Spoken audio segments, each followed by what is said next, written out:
ఇవాళ భారతదేశం అంతా కూడా గత 12 సంవత్సరాల నరేంద్ర మోదీ గారి యొక్క పరిపాలనలో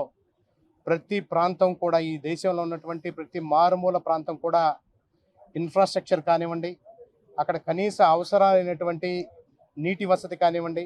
సాగు త్రాగునీరుకు సంబంధించినటువంటి వ్యవస్థలు కానివ్వండి, వందే భారత్ రైళ్ల పేరుతోటి ప్రతి ప్రాంతాన్ని కూడా కలుపుకుంటూ వేగవంతంగా వెళ్ళేటటువంటి రైళ్ల ప్రయాణం గురించి కానివ్వండి, ఈ దేశంలో ఉన్నటువంటి బడుగు బలహీన వర్గాలకు సంబంధించినటువంటి ప్రతి ఒక్క వ్యక్తిని కూడా ఇవాళ సబ్కే సాత్ సబ్కా విశ్వాస్, సబ్కా వికాస్ సబ్కా విశ్వాస్ అన్న పేరుతోటి ఏదైతే నరేంద్ర మోదీ గారి పిలుపునిచ్చారో దానికి తగినట్టుగా ప్రతి ప్రాంతం కూడా అభివృద్ధి చెందుతున్నటువంటి పరిస్థితుల్లో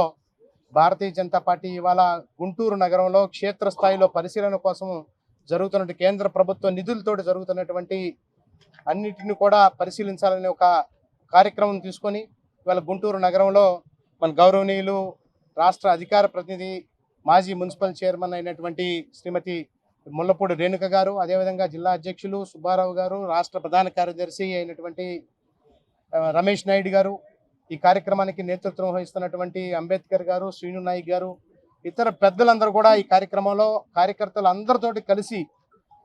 రాష్ట్ర ప్రభుత్వం కేంద్ర ప్రభుత్వం కలిపి చేసేటటువంటి ఈ ఫ్లైఓవర్లు మనంతా కూడా పరిశీలించే కార్యక్రమం తీసుకోవడం జరిగింది. ముఖ్యంగా గుంటూరు నగరాన్ని అన్ని రకాలుగా కూడా అభివృద్ధి చేసే దిశగా ఇక్కడ ఒక 5 ఫ్లైఓవర్లు శాంక్షన్ చేయడమే కేంద్ర ప్రభుత్వ పూర్తి నిధులు, కేంద్ర ప్రభుత్వ నిధులతోటి శాంక్షన్ చేయడంతో పాటుగా ప్రతి ఇంటికి కూడా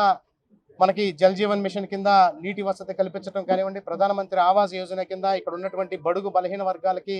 అందరికీ కూడా సొంత ఇల్లు కల్పించడం కానివ్వండి, అనేకమైనటువంటి కార్యక్రమాలు. గతంలో కనుక మనం చూసినట్లయితే ఇదే గుంటూరు నగరానికి 550 కోట్ల రూపాయలతోటి అండర్ గ్రౌండ్ డ్రైనేజీని కూడా కేంద్ర ప్రభుత్వం 2019లో దీనికి శాంక్షన్ చేయడం జరిగింది. ఈ కార్యక్రమాలన్నిటికీ కూడా నరేంద్ర మోదీ గారి యొక్క ఆలోచన ఇవాళ దేశం మొత్తం కూడా డెవలప్ కావాలి. భారతదేశం 2047 నాటికి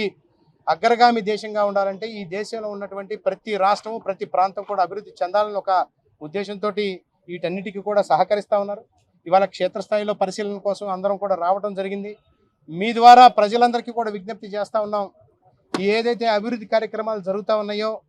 అదేవిధంగా రాష్ట్ర కేంద్ర ప్రభుత్వాలకు సహకరించి రాబోయేటటువంటి రోజుల్లో కూడా ఈ అభివృద్ధిని కొనసాగే విధంగా మీరు భారతీయ జనతా పార్టీతో కూడుకున్నటువంటి మిత్రపక్షాలు జనసేన, తెలుగుదేశం పార్టీని కూడా ఆశీర్వదించాలని కోరుకుంటూ ఇవాళ ఈ కార్యక్రమాన్ని తీసుకోవడం జరిగింది. మరొకసారి మీ అందరికీ కూడా దీని ద్వారా ధన్యవాదాలు తెలియజేస్తాను.